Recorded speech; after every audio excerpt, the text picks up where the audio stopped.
Assalamualaikum warahmatullahi wabarakatuh. Waalaikumsalam warahmatullahi wabarakatuh. Bismillahirrahmanirrahim. Alhamdulillahi rabbil alamin. Wassalatu wassalamu ala ashrafil anbiya'i wal mursalin. Sayyidina wa maulana Muhammadin وعلى آله وأصحابه المجاهدين الطاهرين أما بعد. Saudara-saudara kaum muslimin seiman dan sekeyakinan yang berbahagia. Pada suatu hari seketika sedang berkumpul dengan para sahabat, Rasulullah pernah memberikan peringatan. Beliau bersabda, yushiku an tada'a alaikumul umamu kama tada'al akanatu ala qas'atiha. Pada suatu saat nanti akan datang di tengah-tengah kamu wahai umat Islam, di mana orang-orang lain di sekeliling kamu akan bersatu mengerubungi kamu seperti bersatunya orang-orang mengerubungi makanan di atas meja hidangan. Akan datang satu saat nanti di mana kondisimu dikepung sedemikian rupa, yang barat mau menerkam, yang timur mau menghantam, yang selatan mau menginjak-injak, yang utara pun akan menjelajah. Kondisimu seperti makanan di atas meja hidangan. Sebagian sahabat merasa heran dan terkejut, lalu mereka bertanya, amin qillati nahnu yawma izin ya Rasulullah. Apakah jumlah kami pada waktu itu sedikit ya Rasul? Kami sampai dikepung sedemikian rupa? Beliau menjawab, bal antum yawma izin katsir. Sama sekali tidak. Kamu tidak sedikit pada saat itu. Bahkan jumlahmu sangat banyak. Kamu adalah mayoritas. Walakinnakum ghusa'un ka ghusa'is sail. Tetapi keadaanmu saat itu persis seperti buih di lautan. Banyak tetapi centang perenang. Banyak tetapi tidak punya daya dan kekuatan. Banyak tapi dipermainkan gelombang lautan, dihempaskan ke tepian pantai tanpa punya makna dan arti. Kondisimu pada saat itu kuantitas yang tanpa kualitas, sehingga orang lain enak saja mengepung kamu. Akidahmu didangkalkan, dibanjiri dengan peradaban dan kebudayaan yang menjauhkan dari agama. Dari segi maksiat dan munkarat seluruhnya mengepung sampai kita melepaskan nilai-nilai Islam kita ini. Dan celakanya, sambung beliau, waliyanzi'anna fi qulubi aduwikumul mahabata minkum. Akan dicabut kehebatanmu di mata musuh-musuhmu. Sehingga pada saat seperti itu, orang lain memandangmu umat Islam enteng saja, remeh saja, tidak ada apa-apanya. Sudahlah, pokoknya umat Islam sikat saja. Umat Islam enteng, umat Islam kecil, umat Islam tidak ada apa-apanya. Alangkah ironinya, alangkah menyedihkannya, memilukan dan sekaligus memalukan. Umat yang mayoritas ini dipermainkan oleh yang minoritas. Umat yang jumlahnya terbesar, terbanyak, bahkan konon menurut catatan sampai 90%, tapi dipermainkan oleh mereka kelompok-kelompok kecil ini. Waliyakzifanna fi qulubikumul wahn. Pada saat itu di hatimu dicampakkanlah penyakit wahan. Sahabat kemudian bertanya, wa mal wahnu ya Rasulullah? Apakah penyakit wahan itu ya Rasul? Beliau menjawab, hubbud dunya wa karahiyatul maut. Penyakit wahan itu tidak lain hubbud dunya wa karahiyatul maut. Terlalu cinta kepada dunia dan terlalu takut kepada mati. Materialistis dan takut resiko. Dua penyakit inilah yang menyebabkan walaupun umat ini mayoritas, tapi dipermainkan oleh yang minoritas. Walaupun dia golongan terbesar, tapi nasibnya seperti makanan di atas meja makan. Dari segala macam penjuru mau menghantam dia. Saudara-saudara kaum muslimin yang berbahagia, ini merupakan analisa sosial bahwa pada suatu saat nanti akan terjadi di tengah-tengah umat di mana kita dihantam dan diserbu dari segala macam penjuru. Akidah didangkalkan, peradaban dan kebudayaan dirusak, makanan dan minuman diracuni, pakaian ditelanjangi dan lain sebagainya, sampai kita melepaskan nilai Islam yang kita cintai ini. Kondisi sosial ini satu saat akan datang kepada kita. Demikian analisa dan peringatan dari Rasulullah sallallahu alaihi wasallam. Marilah sekarang kita melihat, adalah benar bahwa di zaman sekarang kita insya Allah tidak akan mengalami perang Badar sehebat yang pernah dialami oleh Rasul dan para sahabatnya. Tetapi sesungguhnya perang yang kita hadapi di zaman sekarang ini tidak kalah hebatnya dengan perang Badar, tidak kurang dahsyatnya dengan perang Uhud, tidak kurang ngerinya dari perang Khandaq. Hanya saja yang kita hadapi sekarang ini bukan ujung pedang, bukan ujung tombak, bukan ujung panah. Yang kita hadapi sekarang ini adalah perang akidah, perang ideologi, perang mempertahankan keyakinan. Yang kalau kita kalah sekarang, kita memang masih beragama. Tetapi anak kita, cucu kita, generasi yang akan hidup 5, 10, 20, 30 tahun yang akan datang, wallahu a'lam bishawab. Islam, saudara-saudaraku, tidak mungkin hilang dari dunia. Tetapi tidak mustahil Islam gulung tikar dari desa kita. Tidak mustahil Islam gulung tikar dari kampung dan kota kita, jikalau kita tidak menjaganya, jikalau kita tidak memeliharanya, bahkan jikalau kita tidak mewariskannya kepada anak-anak kita, generasi yang akan datang. Marilah kita mengingat sejenak bagaimana Islam di Spanyol yang pernah jaya, pernah mewarnai daratan Eropa, dan yang sekarang hanya sekedar tinggal ceritanya saja. Ini pernah diperingatkan oleh Rasul dalam satu hadis, sayati ala ummati zamanun la yabqal Islam illa ismun wala minal Quran illa rasmun. Akan datang satu masa di tengah umatku di mana pada masa itu Islam ada tapi hanya tinggal sekedar namanya saja, dan Quran pun ada tapi cuma sekedar tinggal tulisannya saja. Apabila kita tidak mewariskan ini kepada generasi yang akan datang, maka serbuan-serbuan dari berbagai macam penjuru dari hari ke hari semakin kita rasakan kehebatannya. Tidak mustahil sejarah Spanyol akan terjadi di desa kita, akan terjadi di kampung kita, akan terjadi di kota kita. Orang Spanyol, kalau mereka cerita kepada anaknya, mereka akan cerita, nak, di sini dulu ada masjid. Kapan, Pak? Dulu benar dah. Banyak orang Islam kalau hari Jumat pada sembahyang, kapan itu, Pak? Dulu sekali. Sekarang cuma sekedar tinggal ceritanya saja.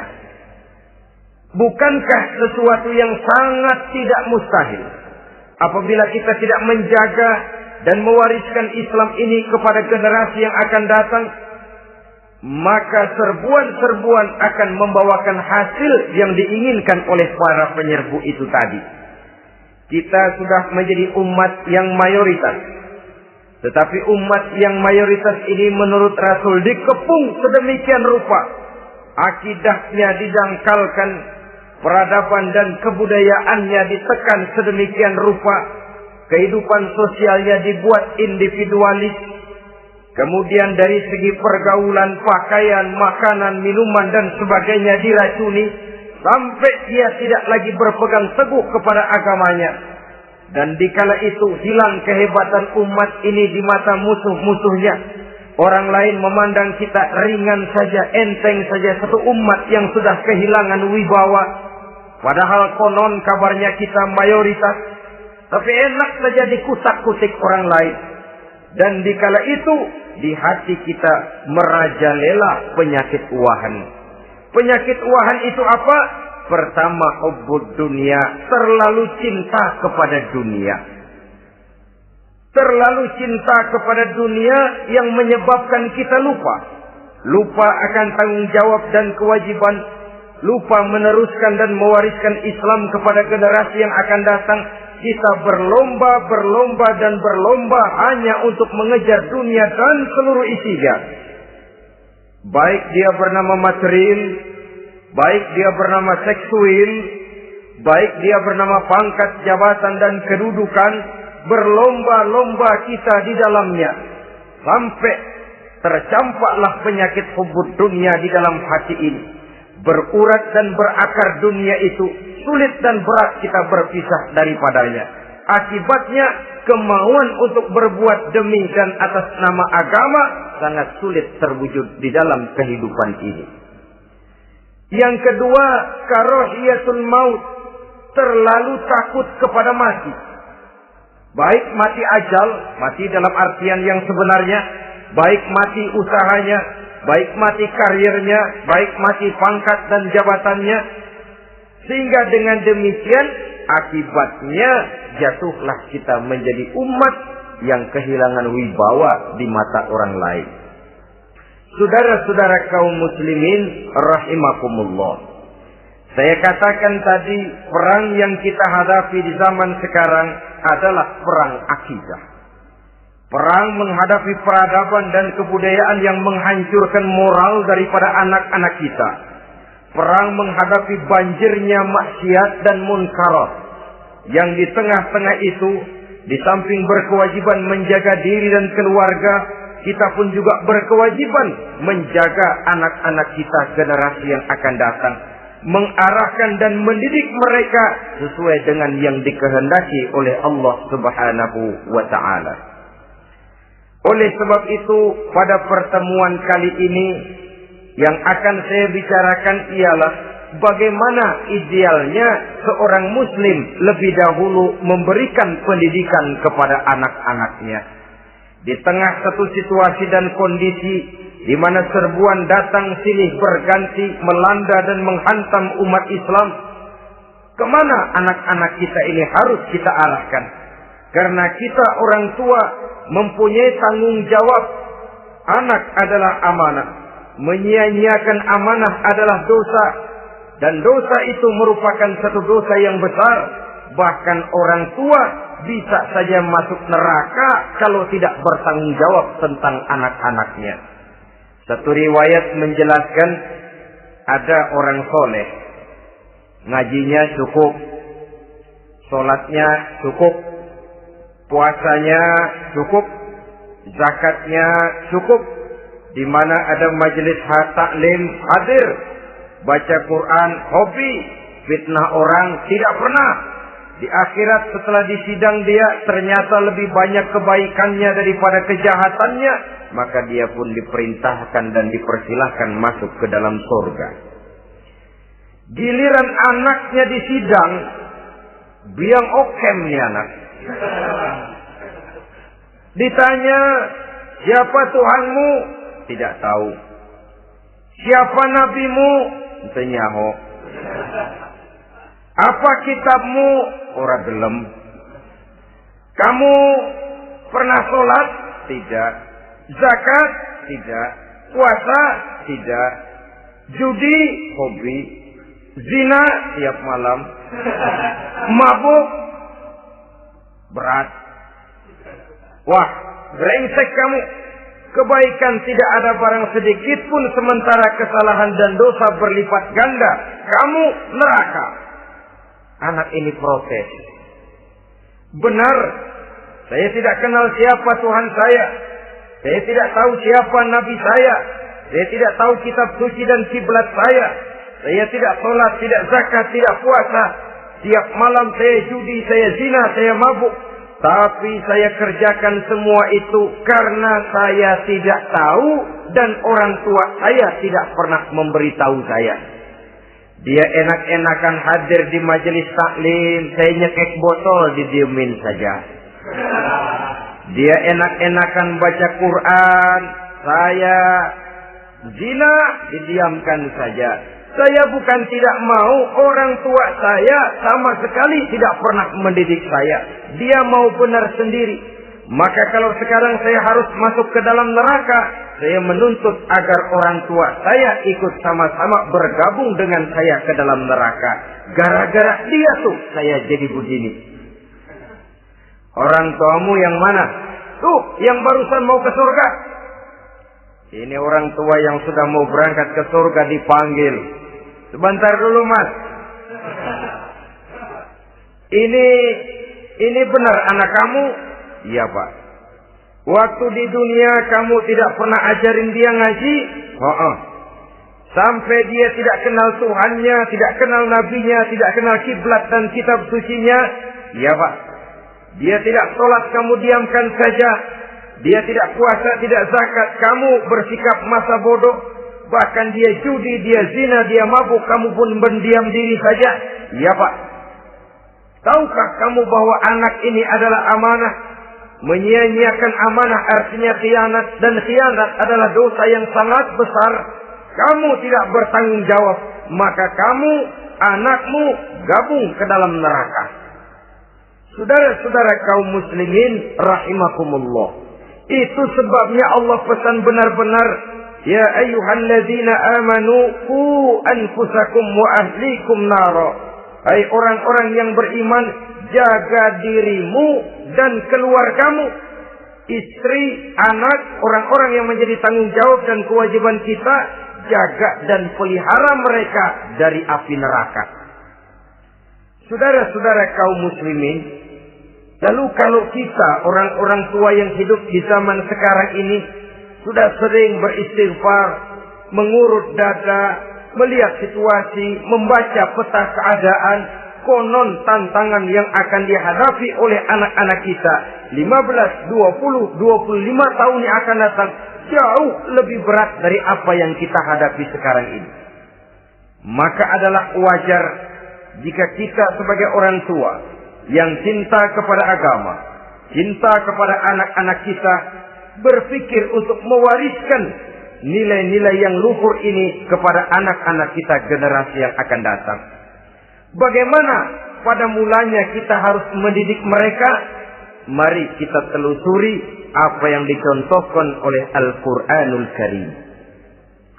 Orang-orang tua bijaksana yang diceritakan dalam Al-Quran, kalau sudah berpikir tentang anak-anaknya generasi yang akan datang, pendidikan pertama yang diberikan kepada anaknya ternyata adalah persoalan akidah. Nabi Ibrahim, pertanyaan yang paling merisaukan beliau buat anak cucunya ialah, ma ta'buduna min ba'di. Saudara bisa lihat surah Al-Baqarah ayat 133. Anak-anakku, kalau pada satu saat nanti aku, ayahmu ini sudah tidak ada lagi, meninggalkan kamu semua, meninggalkan kehidupan dunia ini, ma ta'buduna min ba'di, apa yang akan kamu sembah nak kalau ayah sudah tidak ada lagi? Jikalau ayahmu sekarang masih rajin ke masjid, melakukan rukuk dan sujud, i'tikaf dan membaca Quran, kalau satu saat ayahmu meninggalkan dunia ini, masihkah engkau mau ke dalam masjid? Masihkah engkau rukuk dan sujud? Masihkah engkau i'tikaf?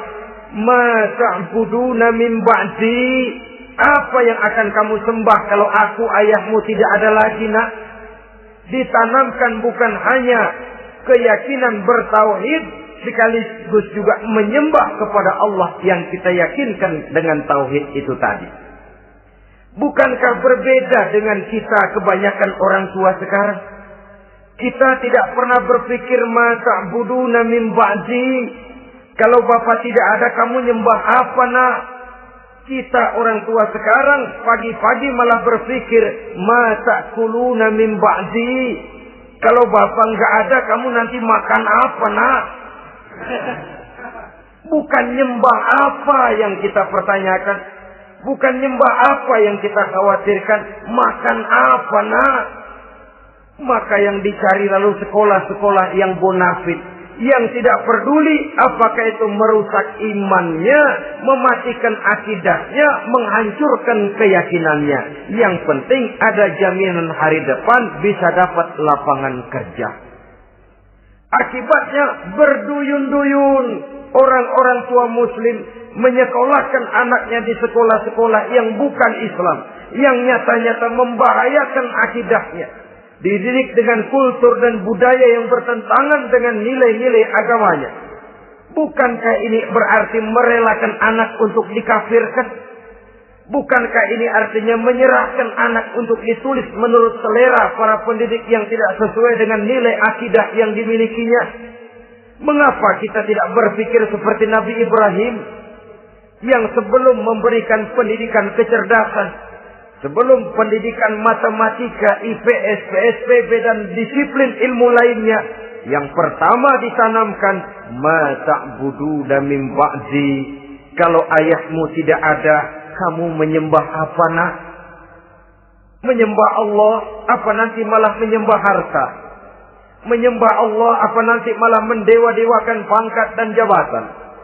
Menyembah Allah apa malah nanti menyembah alam? Itu yang dikhawatirkan Nabi Ibrahim kepada generasi yang akan datang. Dan itu saudara-saudara yang seharusnya mengkhawatirkan kita kepada anak-anak kita generasi yang akan datang. Lihatlah serbuan akidah di zaman sekarang ini. Dimanfaatkan kemiskinan kita umat Islam. Diberikan kita tawaran berupa beras, pakaian, obat-obatan, kalau perlu beasiswa, asal bisa melepaskan keislaman kita ini. Bertahap, sedikit demi sedikit, step by step, shibran bi shibrin wa zira'an bi zira'in. Dan harus saya ingatkan, orang di zaman sekarang tidak mungkin menghantam Islam secara frontal. Tidak mungkin menghantam Islam terang-terangan, apalagi mengerahkan satuan militer. Tidak. Orang berhitung bagaimanapun kondisi dan kualitasnya umat Islam, mereka masih punya satu modal penting, fanatisme agama. Kalau ini disulut, api jihad segera berkobar dan hanya maut yang bisa menghentikan orang yang dibakar dengan semangat jihad. Orang tahu itu. Betapa Uni Soviet kedodoran menghadapi mujahidin Afghanistan yang disulut oleh semangat jihad yang berkobar dengan persenjataan yang primitif ketimbang persenjataan Uni Soviet. Entos mereka pantang surut mundur ke belakang. Jadi jangan mimpi bahwa orang mau menghantam Islam ini dengan melarang pengajian, meruntuhkan masjid, menyegel pondok pesantren. Tidak. Melarang orang sholat. Tidak. Kalau perlu masjid diperbanyak, musola diperbesar. Tapi bikin itu masjid seperti museum. Besar, megah, mercusuar. Tapi bikin seperti museum.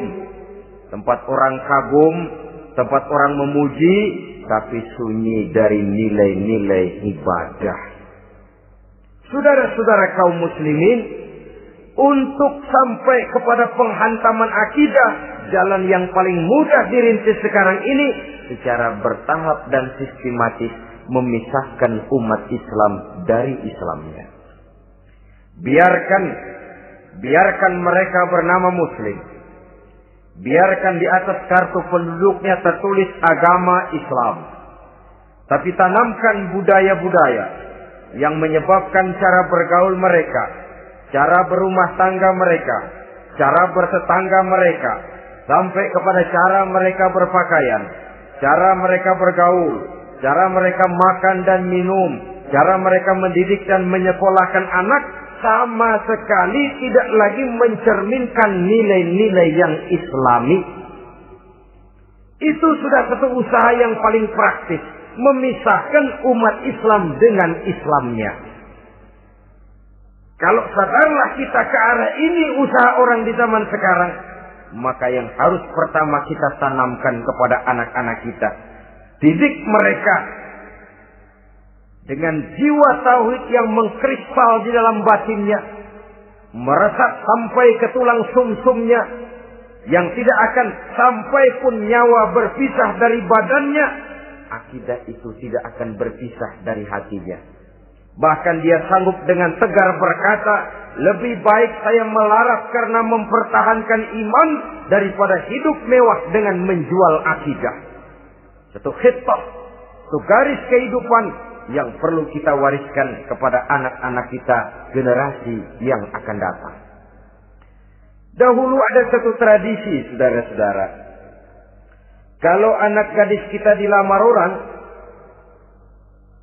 lalu bertanya, anakmu mau ngelamar gadis saya, apa sudah khatam Quran berapa kali? Apa sudah bisa baca kitab macam-macam dan lain sebagainya? Sehingga lahirlah satu kebanggaan.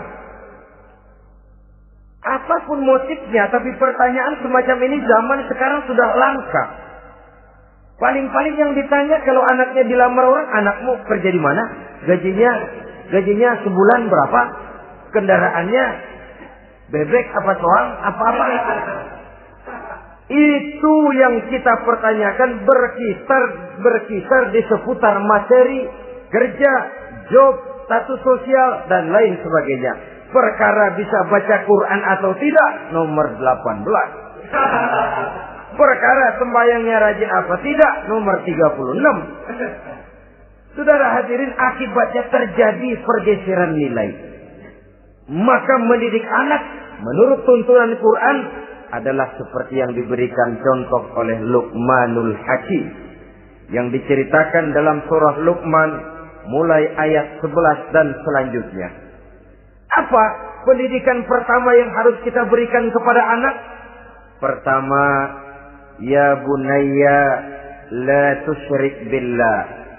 Wahai anakku, jangan sekali-kali engkau menyekutukan Allah. Nah, jaga tauhid, pelihara iman, mantapkan akidah. Ini dasar yang pertama.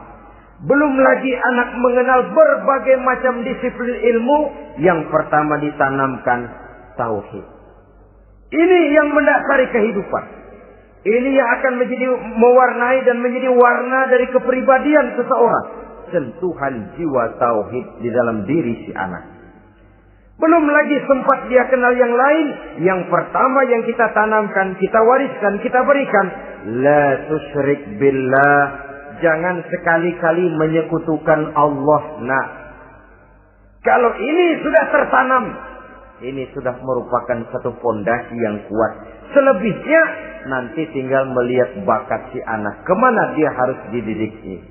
Yang terpenting nilai iman lebih dahulu tanamkan. Dan untuk menghancurkan nilai keimanan, saudara-saudara, saya katakan, ingatkan kepada hadis di awal tadi, dikepung kita dari berbagai macam penjuru agar bisa melepaskan nilai-nilai iman dan keyakinan. Proses pendangkalan akidah, ditanamkan keraguan kepada agama, ditanamkan rasa malu beragama, sholat malu, baca Quran malu, berangkat ke masjid malu, pakai jilbab malu. Ditanamkan rasa malu beragama, sehingga bertahap sedikit demi sedikit kita mulai berpisah dengan kehidupan beragama. Ditanamkan hal yang sedemikian rupa dari berbagai macam penjuru. Dihantam akidah kuat, dihantam dari segi peradaban dan kebudayaan. Diperbanyaklah peradaban dan kebudayaan yang bukan mendekatkan kita dengan agama, malah mendekatkan kita dengan neraka. Menjauhkan kita dari agama, menjauhkan kita dari nilai-nilai luhur yang diwariskan oleh orang-orang tua kita terdahulu. Adalah kewajiban kita yang pertama mendidik anak, menanamkan roh, jiwa, dan semangat tauhid di dalam diri mereka. Saudara-saudara kaum muslimin rahimakumullah. Kenapa kita lebih dahulukan menanamkan jiwa, roh, dan semangat tauhid ini kepada anak-anak kita? Pertama, kita tidak hanya ingin sekedar mempunyai anak yang pintar, tetapi lebih daripada itu kita pun ingin mempunyai anak yang benar. Segala macam disiplin ilmu, segala macam bentuk penalaran ilmiah dan pengisian intelektualitas manusia mungkin di satu sisi akan membuat dia pintar, tapi di sisi lain belum tentu akan membuat dia benar. Nabi pernah memberikan peringatan, "Man izdada ilman wa lam yazdad huda, lam yazdad minallahi illa bu'da." Orang yang hanya bertambah ilmu pengetahuannya, tapi tidak bertambah hidayah dari Allah, tidak makin mantap keimanannya, maka seluruh nilai-nilai ilmunya hanya akan menjauhkan dia dari Allah Subhanahu wa ta'ala. Dan adalah lebih merupakan azab daripada nikmat kalau kita diberikan ilmu pengetahuan yang hanya akan menyebabkan kita semakin jauh dari Allah Subhanahu wa ta'ala. Yang kedua, sesungguhnya roh, jiwa, dan semangat tauhid yang melekat dalam diri anak pada puncaknya akan melahirkan satu disiplin murni yang tumbuh dari dalam dirinya sendiri, di mana si anak dalam kehidupannya merasakan dimanapun dia berada, kemanapun dia pergi, ia selalu merasakan kehadiran Allah dekat dalam hidupnya. Ia sadar sesadar-sadarnya bahwa tidak ada satu perbuatan yang bagaimanapun kecilnya yang bisa disembunyikan dari kekuasaan Allah Subhanahu wa ta'ala. Yang ketiga, dengan penanaman roh, jiwa, dan semangat iman ini, maka diharapkan anak-anak nanti pada pertumbuhannya sanggup mengendalikan hawa nafsunya. Dengan kata lain, bahwa penanaman jiwa tauhid, penanaman roh dan semangat keimanan ini merupakan kondisi dasar yang harus dilakukan sebelum yang lain-lainnya. Kemudian pendidikan kedua yang diberikan oleh Al-Quran melalui contoh dan model dengan Luqmanul Hakim ini, setelah menanamkan tauhid, ditanamkanlah kepada si anak ini rasa hormat kepada orang tuanya. Wa wasainal insana biwalidayhi, dan kami wasiatkan kepada manusia untuk berbakti kepada ibu bapaknya. Hamalathu ummuhu wahnan ala wahnin, karena ibunya telah mengandungnya dengan kepayahan di atas kepayahan. Maksudnya dengan kepayahan dan kelelahan yang berlipat ganda. Sehingga ketika Rasul ditanyakan orang, "Ya Rasul, siapa yang paling harus saya taati di dunia ini?" Beliau menjawab, "Ibumu." Kemudian, "Siapa lagi ya Rasul?" "Ibumu." Setelah itu, "Siapa lagi ya Rasul?" "Ibumu." Dan kemudian, "Siapa ya Rasul?" "Bapakmu." Ibu, ibu, ibu, bapak. Bahkan al-jannatu tahta aqdamil ummahat, surga berada di bawah telapak kaki ibu. Bagaimana menanamkan rasa hormat kepada orang tua di hati anak? Tentu yang pertama, bagaimana orang tua bisa memberikan keteladanan.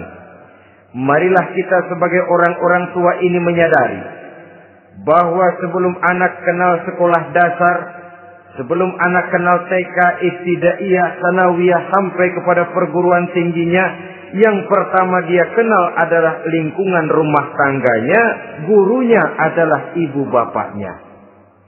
Di sini berlakulah apa yang dinamakan keteladanan. Keteladanan jauh lebih berhasil daripada sekedar teori-teori yang muluk. Keteladanan jauh lebih berhasil daripada berbagai macam indoktrinasi dan penataran. Kurangnya keteladanan akan menyebabkan anak mencari pola. Apabila kita orang tua ini tidak bisa memberikan keteladanan yang baik kepada anak-anak kita, maka pada suatu saat anak-anak akan menganggap enteng dan kehilangan wibawa kita sebagai orang tua di mata mereka.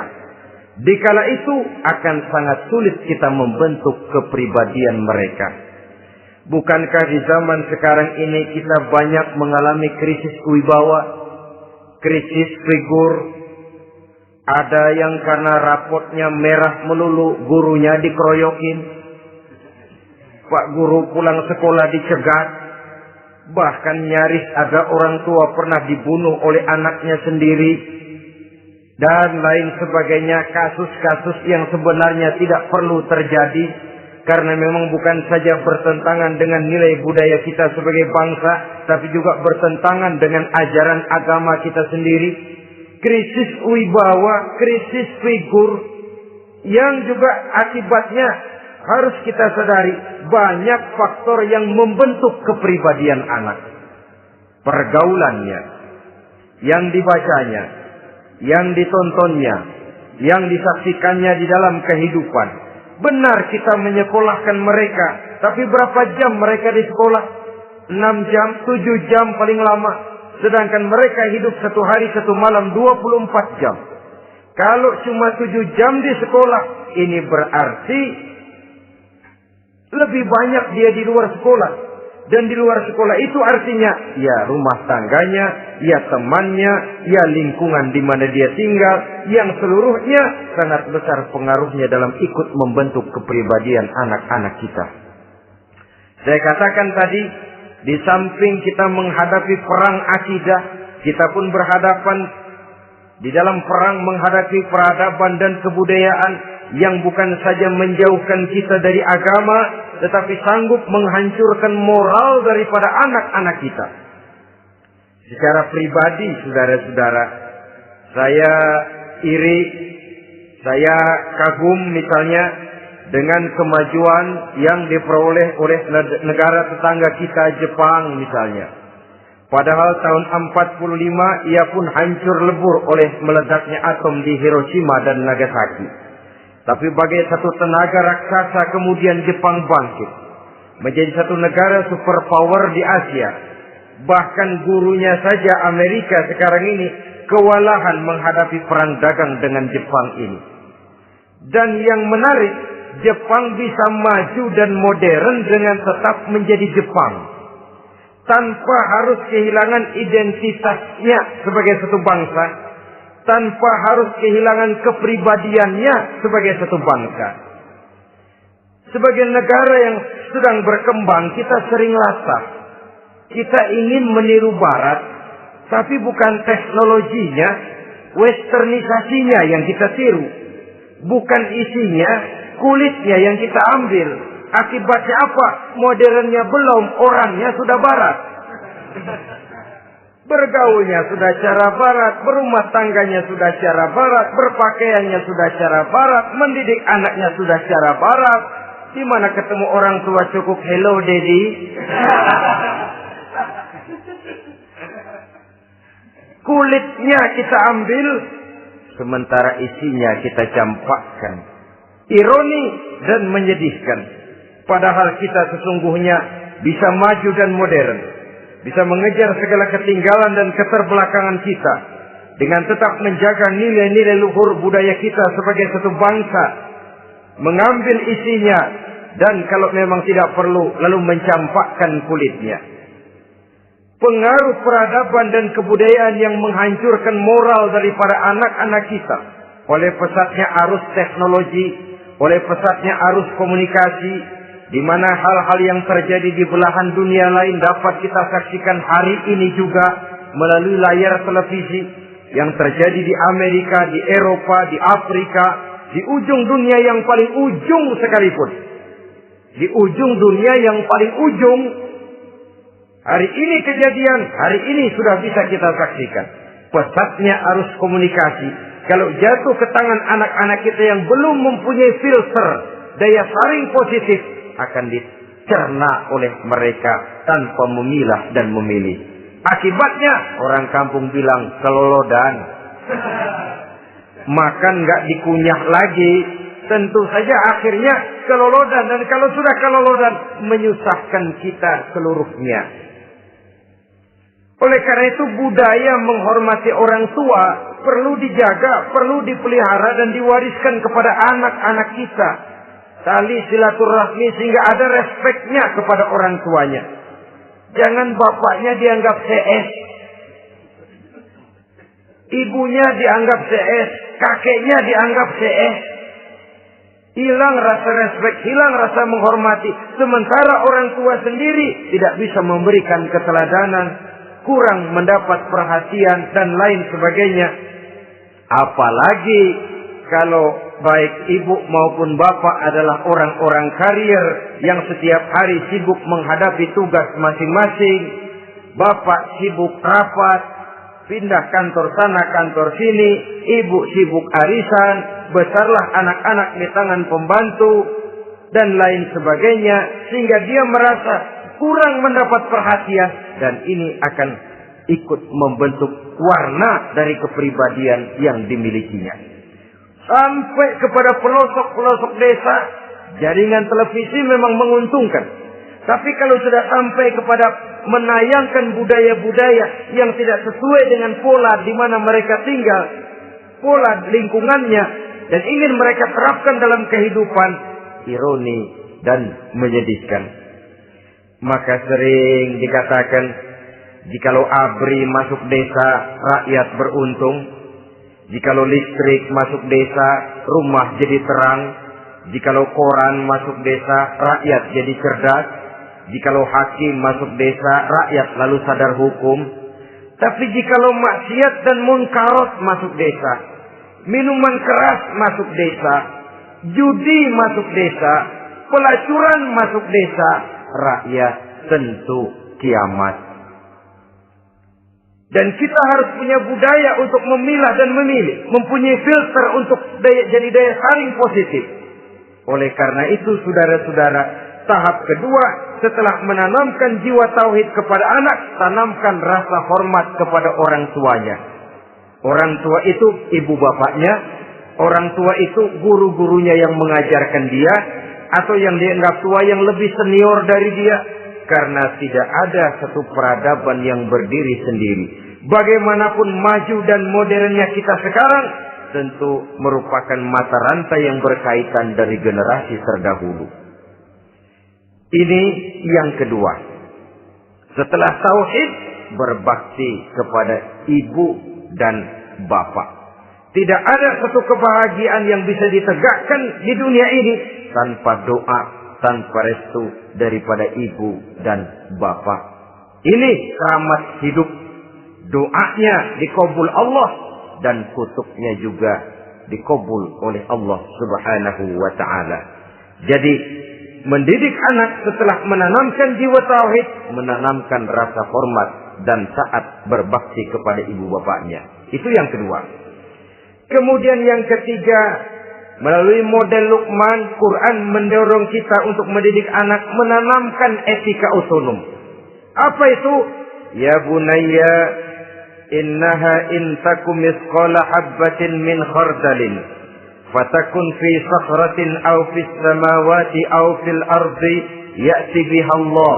Wahai anakku, sesungguhnya kalau ada satu kebaikan yang kamu kerjakan, kecil, tidak nampak oleh pandangan mata yang zahir, yang kecil itu tersembunyi di puncak langit, di dasar bumi yang paling dalam, atau di tengah batu hitam sekalipun, Allah pasti mengetahuinya dan pasti akan memberikan balasan yang seadil-adilnya. Pendidikan apa ini? Pendidikan moral. Menanamkan etika otonom. Nah, kau berbuat baik jangan karena dilihat orang. Kau tidak mau melakukan kejahatan jangan cuma karena ada polisi. Kalau ada polisi kau tidak mau jahat, kucing juga begitu. Coba lihat kucing. Taruh ikan asin di piring kaleng, tongkrongin. Aduh, kucing kalem, sopan, tenang. Sedikit kita lengah, habis ikan digarap. Tapi ditanamkan satu kesadaran, kemanapun kau pergi, apapun yang kau kerjakan, tersembunyi di tengah batu, di dasar bumi, di puncak langit, Allah pasti tahu.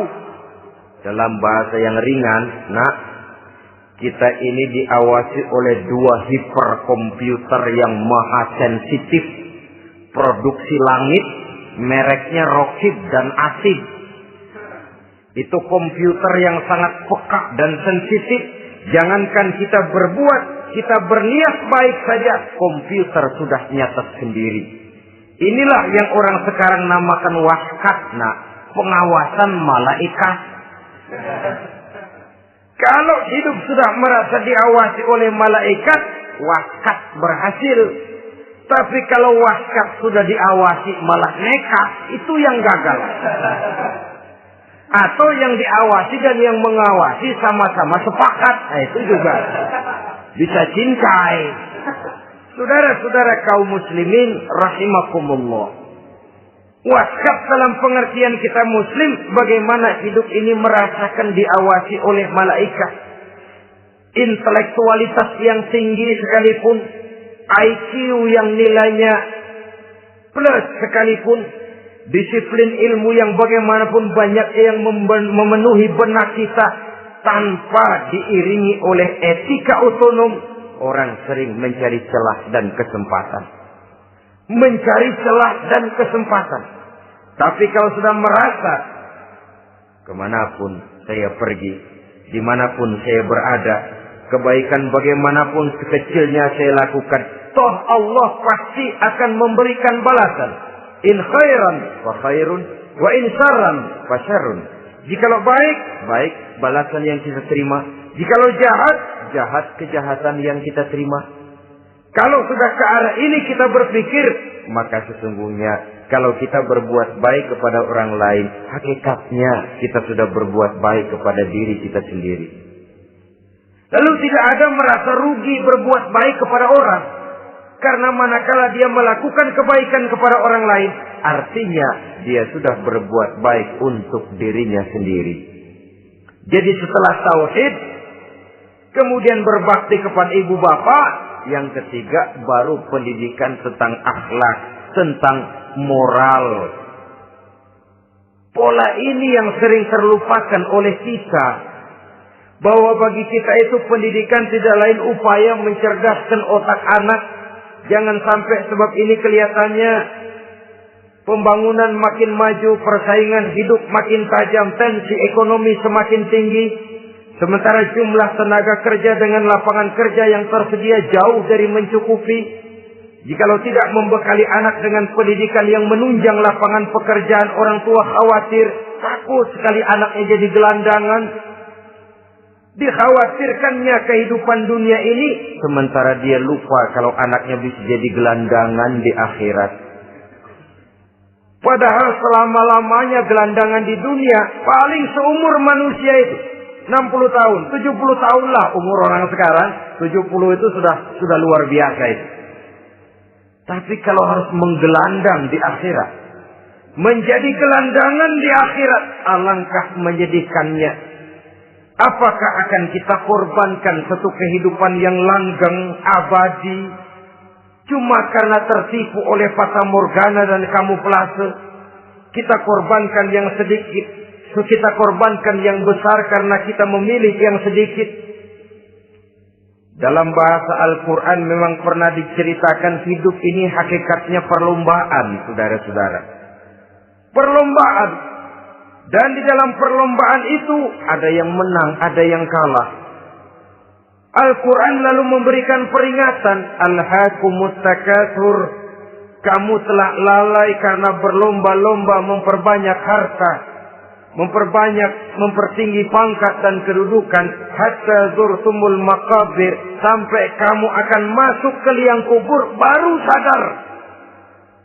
Apalagi kalau nafas sudah sampai di tenggorokan, persis Fir'aun sudah tenggelam di lautan merah, mau mampus, baru dalam sekaratnya amantu bi Rabbi Musa wa Harun.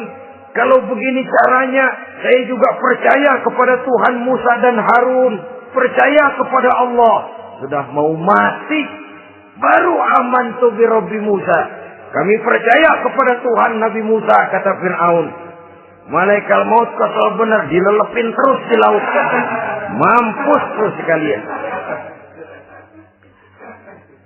Hidup ini memang kita berlomba. Berlomba dengan waktu. Berlomba dengan umur. Berlomba dengan tenaga. Berlomba dengan tetangga. Yang jangankan kita sampai mundur. Berhenti saja sejenak. Kita akan ditinggalkan oleh yang lain. Tiada kata mundur. Bahkan tiada kata berhenti. Sekali kita melangkah, melangkahlah terus. Tapi berlombalah seperti yang dikehendaki Quran. Fastabiqul khairat. Berlomba-lombalah di dalam kebajikan.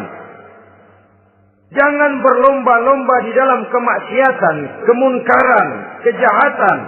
Berlombalah dalam urusan kebaikan. Saudara-saudara kaum muslimin rahimakumullah. Tauhid, berbakti kepada ibu bapa, kemudian pendidikan tentang moral. Apabila pendidikan tentang moral sudah tertanam, barulah lihat bakat si anak. Kemana bakatnya? Anak saya kelihatannya dari kecil demennya main bedil-bedilan saja. Berikan itu. Kirim ke Magelang, masukkan akabri. Tapi dengan syarat 3 itu tadi. Iman sudah tertanam, rasa bakti kepada ibu bapak sudah ada dan punya nilai moral. Sehingga boleh jadi nanti dia menjadi jenderal yang beriman, yang berbakti kepada ibu bapaknya dan punya moral yang tinggi. Kan lebih baik rakyat rendah tapi akhlaknya tinggi daripada pejabat tinggi tapi moralnya rendah. Jauh lebih baik rakyat rendah punya moral tinggi ketimbang pejabat tinggi punya moral rendah. Nilai moral ini yang jadi ukuran dan barometer di masyarakat. Yang ini yang sering kita lupakan. Bahwa kehancuran satu bangsa dimanapun di dunia ini selalu dimulai dengan kehancuran moral daripada bangsa itu sendiri. Sekarang membina nilai moral ini berat. Gadis kita, remaja, putri diberikan pakaian jilbab, mungkin dia sendiri masih setengah-setengah. Ditambah lagi oleh ledekan temennya. Jilbab lah kuno. Bau surga lah, bau masjid lah, bau menyan lah. Ditanamkan rasa malu untuk hidup dekat dengan agama. Kalau moral semacam ini sudah tertanam, sedikit demi sedikit kita mulai mengucapkan selamat tinggal kepada agama.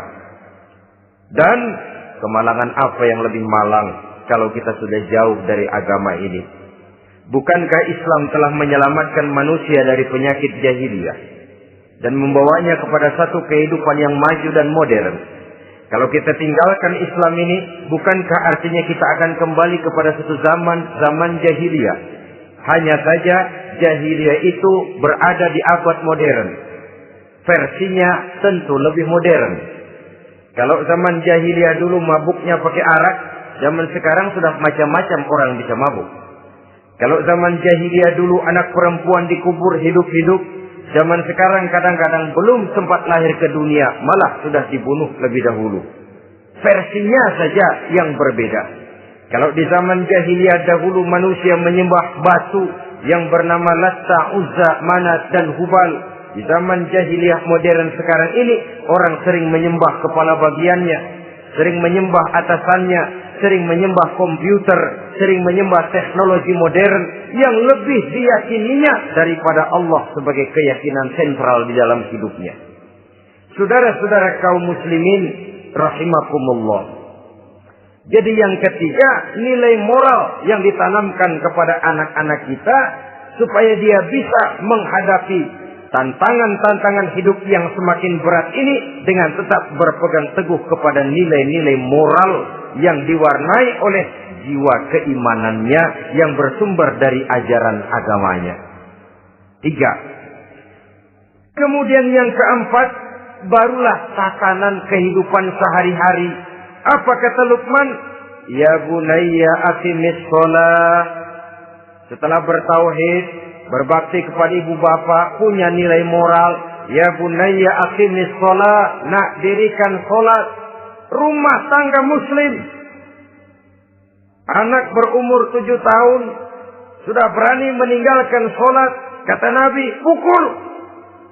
Bukan untuk menyakiti, untuk mendidik. Karena sayang kepada anak. Saudara-saudara, kita khawatir betul kepada anak. Kalau dia pulang dari sekolah, buru-buru kita sebagai orang tua bertanya, sudah makan nak? Sudah istirahat nak?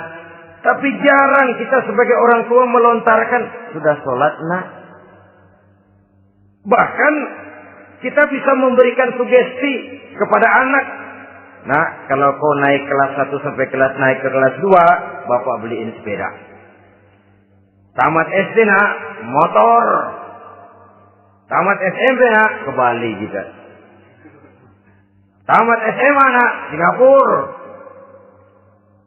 Saudara-saudara, tapi kalau untuk urusan sholat misalnya, kita tidak pernah memberikan sugesti kepada anak-anak kita. Nah, kalau kau hafal Fatihah lengkap dengan artinya, bapak beliin sepatu. Nah, kalau kau bisa sholat dengan baik, cukup syarat rukunnya, bapak beliin sepeda.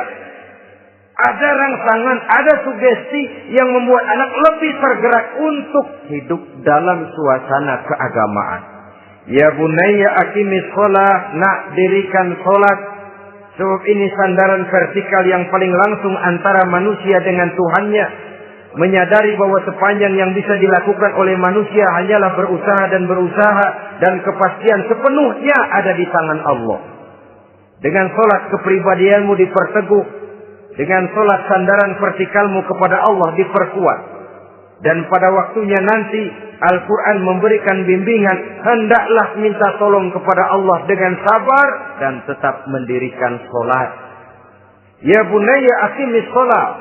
Setelah itu, wa'mur bil ma'rufi wanha 'anil munkar. Tegaklah membina yang ma'ruf, tegaklah mencegah yang munkar. Ini sikap hidup sudah. Sholat tadi tugas hidup. Lalu sikap hidup tampil di tengah masyarakat, membina yang ma'ruf, mencegah yang munkar sesuai dengan kesanggupan masing-masing. Bukankah setiap kita kepingin punya anak yang bermanfaat? Setidaknya bagi keluarganya, syukur kalau bisa bagi lingkungannya, bagi masyarakat, bangsa dan negaranya. Dan satu di antara tanda orang yang bermanfaat, kalau dia bisa hidup menjadi penganjur yang ma'ruf dan pencegah yang munkar. Dan itu kalau tidak ada hidayah, sulit orang mau melaksanakan itu. Sebab apa? Ada kecenderungan belakangan ini di mana agama dianggap urusan pribadi. Sehingga orang lalu sering bilang, jangan bawa-bawa agama dah, itu kan bukan urusan agama. Ini sudah ciri berpikirnya sekuler. Jangan bawa-bawa agama. Agama urusan pribadi. Artinya orang mau sholat mau enggak, jangan bilang apa-apa dah. Urusan dia sendiri. Dia mau puasa dia enggak, merdeka saja, urusan pribadi. Agama bukan persoalan pribadi. Apalagi jika sudah menyangkut amar ma'ruf dan nahi munkar. Siap menegakkan yang baik, mencegah yang munkar untuk tegaknya suatu masyarakat yang diwarnai oleh kebaikan dan terhindar dari segala macam kejahatan. Dan terus ayat-ayat selanjutnya mencerminkan sikap hidup. Namun yang intinya cara mendidik anak yang baik yang dicontohkan oleh Al-Quran dengan Luqmanul Hakim sebagai model. Pertama, tanamkan tauhid. Yang kedua, tanamkan rasa hormat dan berbakti kepada ibu bapaknya. Yang ketiga, tanamkan moral, nilai akhlak yang tinggi. Setelah itu yang keempat, biasakan hidup dalam suasana keagamaan. Kontrollah sholatnya, kontrollah baca Qur'annya, kontrollah puasanya di bulan Ramadan. Ajaklah anak-anak sholat berjamaah, sehingga dengan demikian dia terbiasa oleh satu suasana yang mendekatkan dia dengan nilai agamanya.